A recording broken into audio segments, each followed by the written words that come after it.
सुप्रभात प्यारे बच्चों। बीए तृतीय वर्ष संस्कृत में doctor Mohanlal Khatik, assistant professor, government college Lalsot. प्यारे बच्चों, हम सभी बीए तृतीय वर्ष संस्कृत के पाठ्यक्रम में समाहित श्रीमद् भगवत गीता के द्वितीय अध्याय का अध्ययन कर रहे थे और हम सभी ने द्वितीय अध्याय के 47वें श्लोक तक अध्ययन कर लिया था।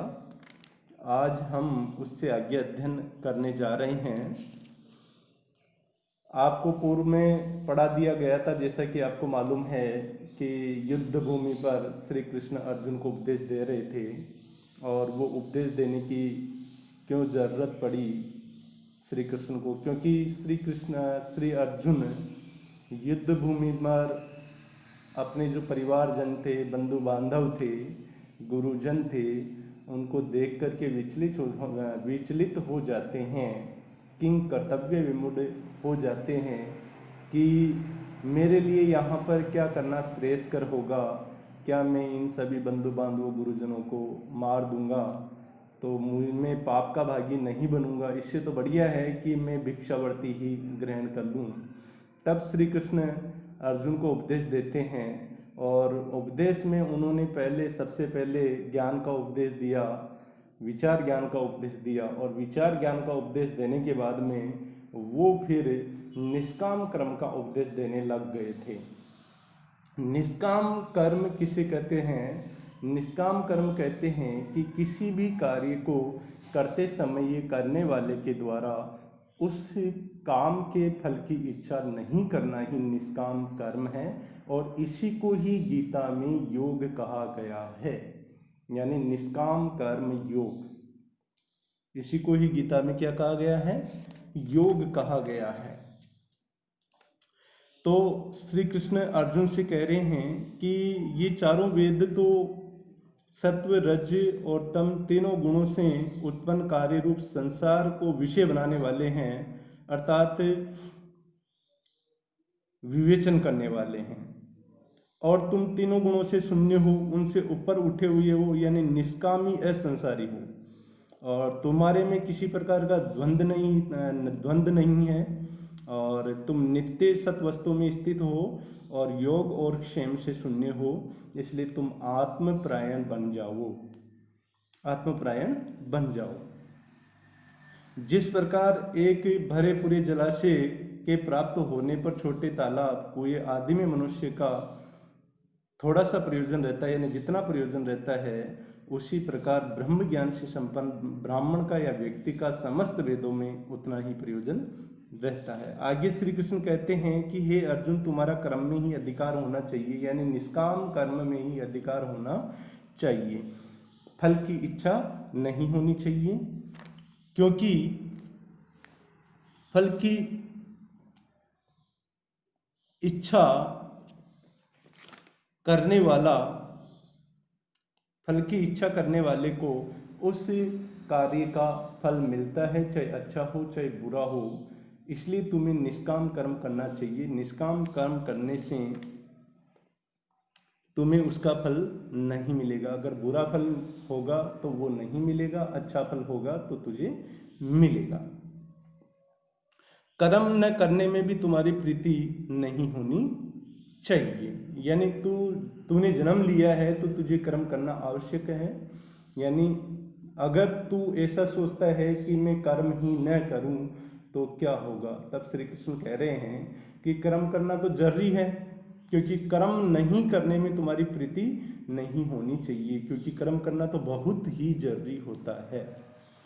आगे 48वें श्लोक में श्री कृष्ण अर्जुन को निष्काम कर्म योग की शिक्षा देते हुए कह रहे हैं, क्या कह रहे हैं? योगस्थः कुरु कर्माणि संगम त्यक्त्वा धनंजय, सिद्धे सिद्ध्यो समो भूत्वा समत्व योग उच्यते। श्री कृष्ण कह रहे हैं कि हे धनंजय, संगम त्यक्त्वा सिद्धे सिद्धयो समः भूत्वा योगस्थः कर्माणि कुरु समत्वम योग उच्यते।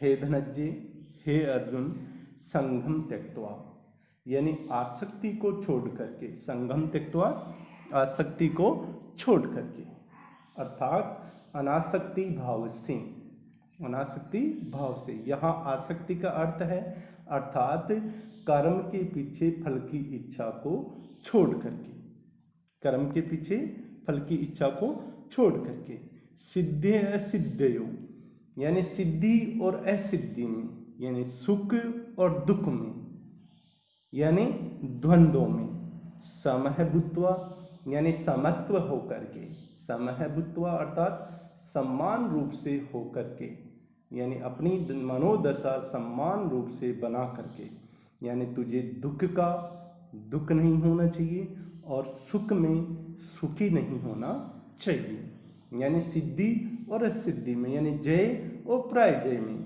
तुम्हें सम्मान होकर के योगस्थ है, यानी योग में स्थित होते हुए। अब यहाँ पे योगस्थ है अर्थात योग में स्थित हुए, कैसे योग में? निष्काम कर्म योग में स्थित होते हुए कर्माणि कुरु अर्थात कर्मों को करो, कर्माणि कुरु अर्थात कर्मों को करो। समत्व योग उच्यते, क्योंकि तुम्हारी इसी समत्व बुद्धि को ही योग कहा जाता है, या किसी की भी समत्व बुद्धि को ही योग कहा जाता। समत्व बुद्धि कैसी? सिद्धि और असिद्धि में समान रूप से रहना, उसी को ही क्या कहा जाता है? योग कहा जाता है। तो हे अर्जुन, फलासक्ति का परित्याग करके सफलता और विफलता में समान बुद्धि वाला बनकर कर्म योग में स्थित हुआ कार्य करता रहे। सुख दुख लाभ हानि आदि में संभाव को ही योग कहते हैं।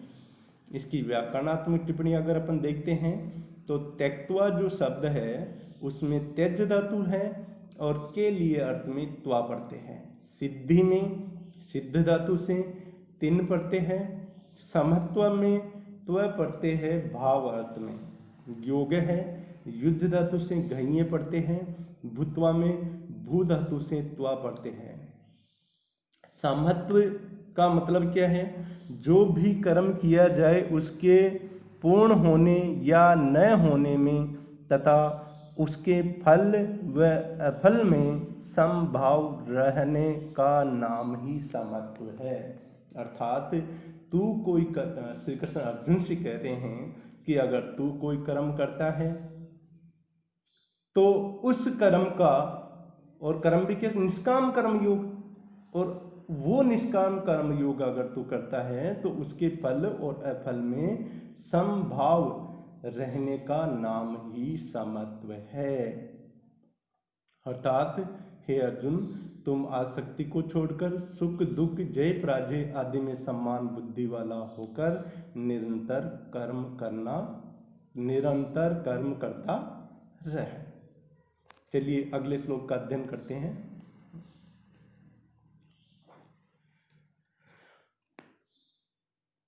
दूरेण हि अवरंकम बुद्धि योगा धनंजय बुद्धो शरणम अन्विच्छ कृपणा फल हेतव। श्री कृष्ण कह रहे हैं बुद्धि योगा कर्म दूरेण अवरम अतः धनंजय बुद्धो शरणम अन्विच्छ ही फल हेतव है कृपणः। बुद्धि योगा अर्थात बुद्धि योग से, पंचमी विभक्ति का एक वचन है यहाँ पे, और बुद्धि योगा अर्थात बुद्धि योग से। और पहले ही मैंने आपको पूर्व में बता दिया था कि यहाँ पे बुद्धि का मतलब है विचार ज्ञान योग से, अर्थात ज्ञान योग से, जो पूर्व में श्री कृष्ण ने अर्जुन को शिक्षा दे दी थी ज्ञान योग की। बुद्धि योगा अर्थात ज्ञान योग से।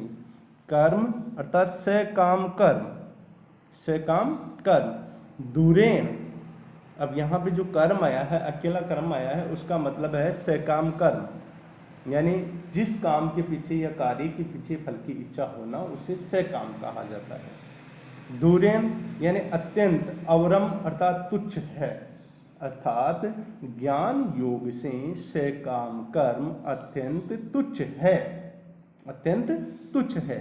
इसलिए हे अर्जुन, धनंजय, हे अर्जुन, बुद्धो अर्थात समत्व बुद्धि रूप निष्काम कर्म योग का, बुद्धो अर्थात समत्व बुद्धि रूप निष्काम कर्म योग के या निष्काम कर्म योग में शरणम अनविच्छ यानी आश्रय को चाहो या आश्रय को प्राप्त करो। किसके आश्रय को?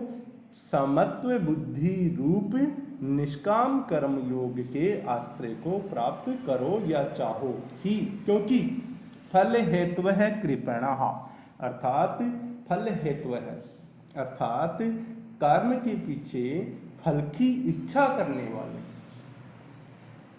कर्म के पीछे फल की इच्छा करने वाले कृपणः अर्थात दीनहीन होते हैं, यानी फल के कारण वाले, फल हेतु है यानी फल के कारण वाले या फल की इच्छा करने वाले दीनहीन होते हैं। हे अर्जुन, ज्ञान योग की तुलना में सकाम कर्म अत्यंत तुच्छ है। अतः अर्जुन, तू समत्व बुद्धि से युक्त निष्काम कर्म योग का आश्रय ले। निश्चय ही फल की वासना वाले अत्यंत दयनीय होते हैं और उनके समान तू दीनहीन मत बन जाओ, अर्थात दीनहीन मत बन।